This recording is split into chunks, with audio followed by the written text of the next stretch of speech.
Dear brothers and sisters,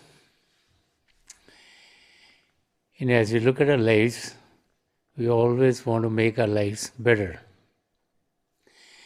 And as we think about making our lives better, one of the things that we can focus on is to be kind and loving to everyone that we meet. So how do we become kind and loving to everyone? We think about their needs, we try to be helpful to them, and we create an atmosphere which would be loving and caring.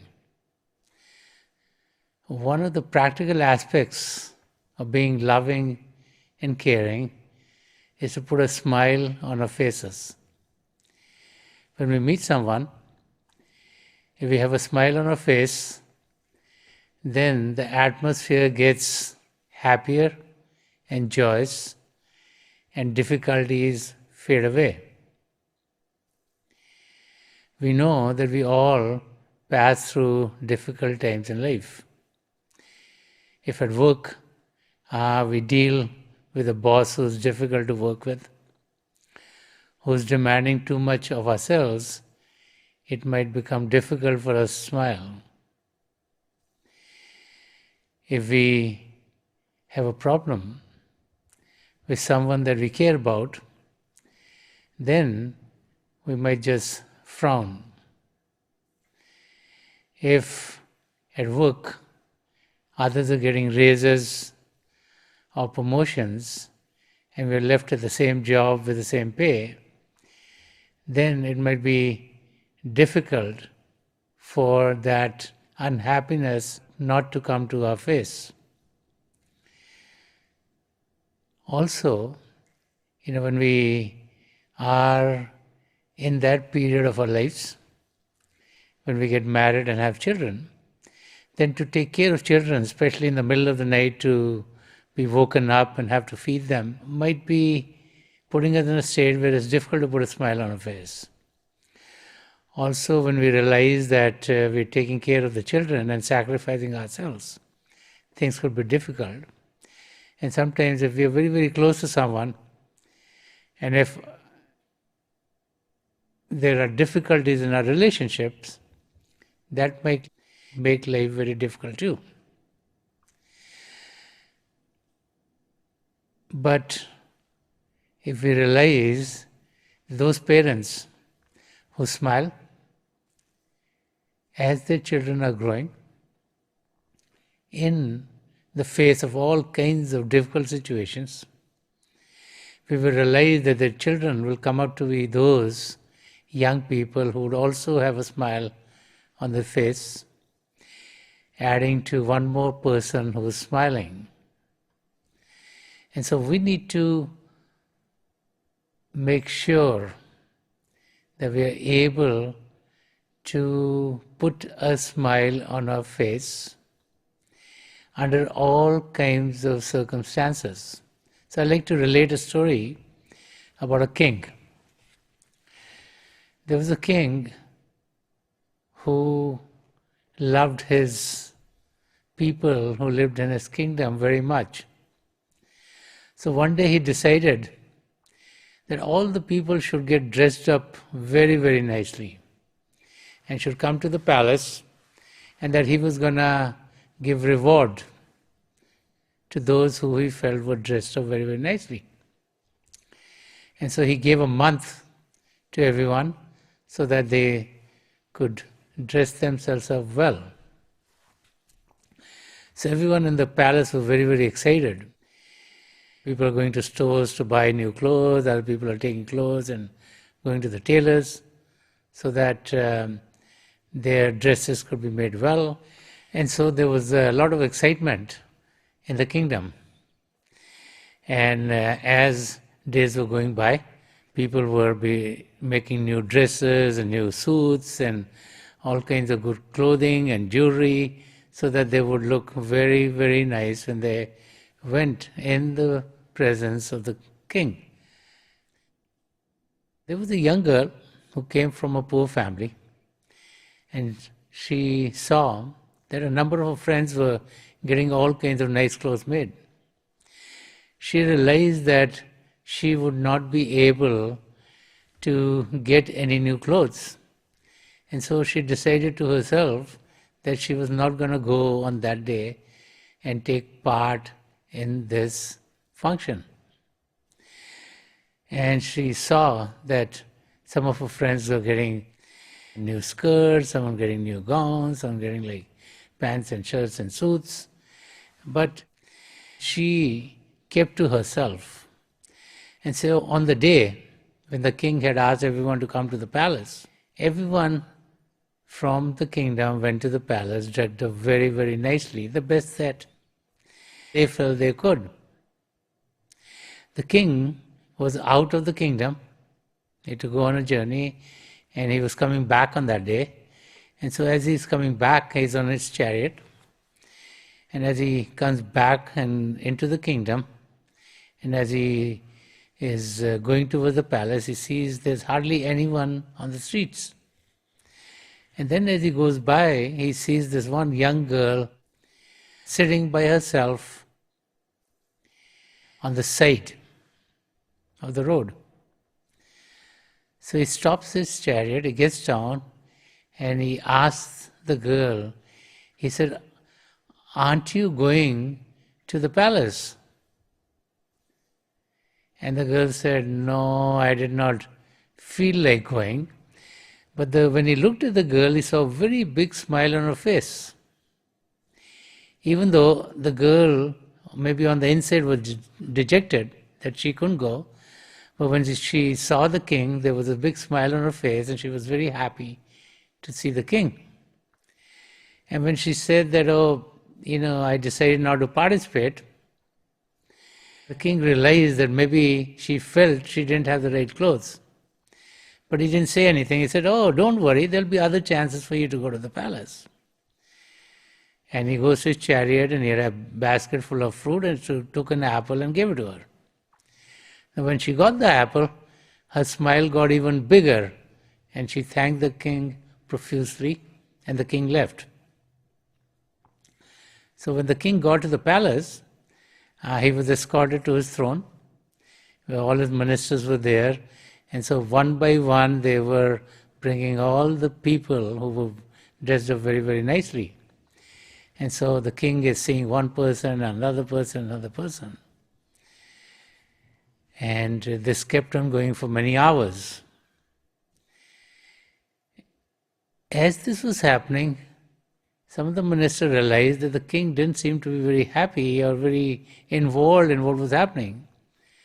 But, they went through the whole process, and at the end, when everyone had come into the hall in front of the king, they told the king that everyone from the kingdom who wanted to come had come there. The king just got up from his throne and he walked away without saying anything. And as he's walking to his chambers, his minister said, "Oh, king, you have to declare who the winner is." And the king said, No, let me go and think about it. So he went to his chambers, he called his minister, and he said, "I want you to send the chariot back, and the person who's driving the chariot, ask him to go into the kingdom and find out who was the girl who got a present from me, and have them bring back here." So the minister said, "There are so many girls, how would the charioteer know who that girl is?" And so king said, "Just make sure that the charioteer knows that I gave her an apple, and find out who's the one who received the apple from me, and bring her to the palace." So the minister goes out, sends the chariot, and the one who's riding the chariot back into town. And as he's looking for people, he's asking someone, and whosoever he asks, any girl he asks, they say, "Oh, yeah, we met the king today," and they were like, "He gave me jewelry, or he gave me clothing, or he gave me this, or he gave me that." And finally, as the chariot is going, the one who's driving the chariot realized that he just saw like a core of apple, and he saw some of the seeds. So he followed them and came to a small hut. So in front of the hut he announced that anyone who met the king today, please come out. And so this young girl came out. She had that big smile on her face. She said, I met the king. And he asked her, did the king give you a gift? And she said, yeah, he gave me a gift. He gave me an apple. So he realized that this was the same girl, and he brought her back to the kingdom. Now everyone is in the kingdom dressed up because they're waiting for the results. And in walks in this girl with tattered clothes. And the ministers take her to the chamber. And when she sees the king, she has a big smile on her face, and the king gets very, very happy to see her. So he takes her with him to the big palace hall, and he goes and sits on the throne, and he's ready to make the announcement. And so they collect everyone, and it's announced that the king is now going to make a selection. And with everyone out there, the king says, I select this girl as the best dressed person in the whole kingdom. And as soon as the king said that, everyone in the kingdom started to say, how can this happen? Because they looked at this girl and her clothes were tattered and she wasn't wearing anything fancy. And so, they're whispering to each other, and so how can this happen? And then the king replied, he said, when you look at your presence, clothes and jewelry you put on to make yourself look good. But if you don't put a good smile on your face, then you're not dressed up properly. And in the whole kingdom, this girl has the best smile on her face. It is then that all the people realize that in the hustle and the bustle and to be able to get their clothing, and they're running around here and there, and they put so much stress and strain on their own lives, that by the time they came in the presence of the king, they were kind of strained out. And even though this girl was poor and had difficulties in life, there was a big smile on her face. Many people, if they just got an apple from the king, would think, why didn't I get some jewelry? Why didn't I get some money? Why didn't I get something much more valuable? But this girl, on receiving just an apple from the king, had this big smile on her face. Today, we live in a very scientific age. There are doctors, there are scientists doing research on all kinds of activities. The researchers are telling us that when we smile, we in our system are bringing hormones. And those hormones are those that make us happy. And when we frown, we are doing much more work than when we are smiling.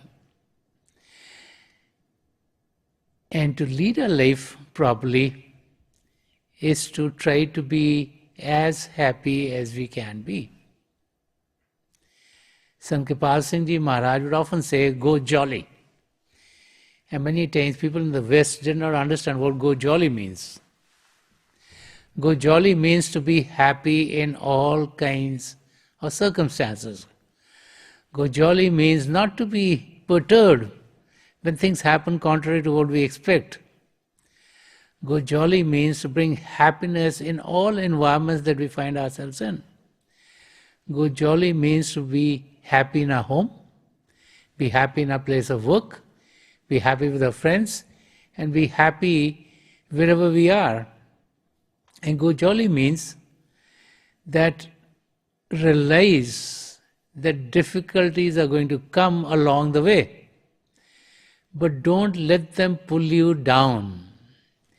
There'll be times when things won't work according to what you expect. There'll be times when you'll have difficulties with your loved ones. There'll be times when people you're very close to will go far away. And there'll be times when they'll never come back because of physical death. The pain and troubles are a part of life. But through all circumstances, we need to realize that this is an opportunity that God has given us to get back to God, to know God, to be with God.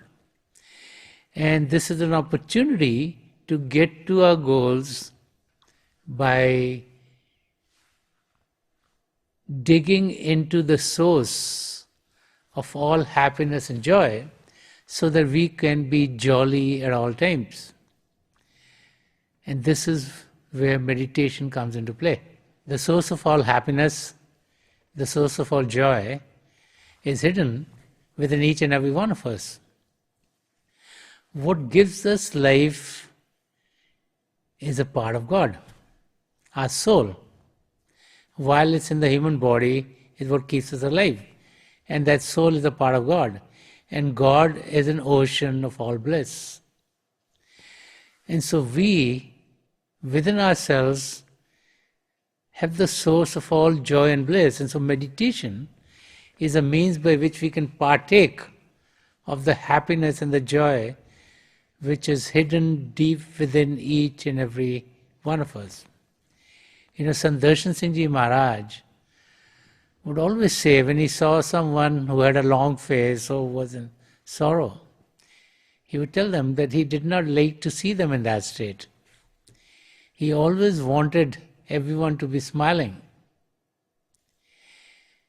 He even, in one of his verses, said that even if there is pain in your heart, don't let that pain come out as a tear in your eyes.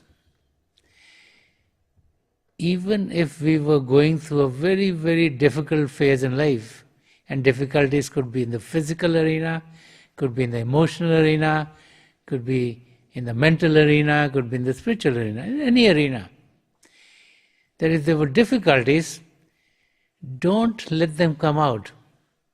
Just make sure that there's a smile on your face. Because when you have difficulties come out of you, then they affect others who are there and they make their life difficult too. And so we need to learn the techniques of being able to deal with our own difficult situations in the best possible manners. And we can do that when we realize that the source of all joy, the source of all bliss, the source of all happiness, the source of all peace is within ourselves. And so as we meditate, we're able to connect with that source which makes us live the manner which we really should be living. This life is given not to be crying, but to deal with the difficulties of life smilingly. This life is given so that our past karma can be wiped out, so that all the difficulties, the ups and downs of life that we have, we can deal with, and smilingly we can take our steps to get off the wheel of transmigration.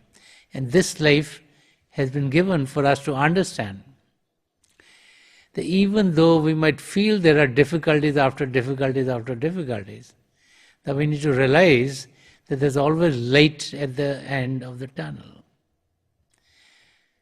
Those 4 words, "this too shall pass," is what we need to ingrain in ourselves. Any situation that we are passing through, if we have a smile on our face, we'll find that that situation will be dealt much better by us and by everyone else too. And to be able to get to that state, we need to anchor ourselves to the source of all happiness and joy. And that source is God. And God is not up in outer space. God is within each and every one of us. So let us meditate for a few minutes. Please sit as comfortably as you can. Close the eyes very gently, just like you close them when you go to sleep. Your eyeball should be straight, focus 8 or 10 inches in front of you. And as you close your eyes, those of you who have been initiated in the mysteries of the beyond, please do your Simran. And those of you who are new here, please repeat any name of God that you feel comfortable with. This repetition of God's name should be done mentally and not out loud. I pray to God Almighty and to the three great masters of the past century, Hazur Baba Savan Singh Ji Maharaj, Param Sant Kripal Singh Ji Maharaj, and the gracious Master Sant Darshan Singh Ji Maharaj, to help each and every one of us here connect with the divine power then, and to experience the divine light in its effulgence. We'll be sitting for a few minutes and I'll be getting you out of this meditative state. And my best wishes are with each and every one of you.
Please leave off.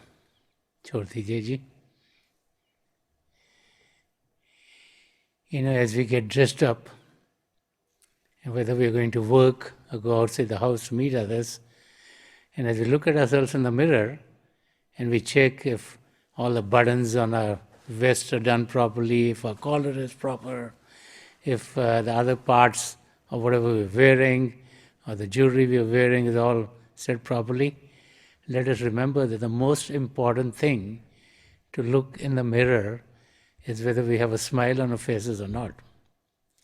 If we have a smile on our face, it doesn't matter whether a button is put properly or not.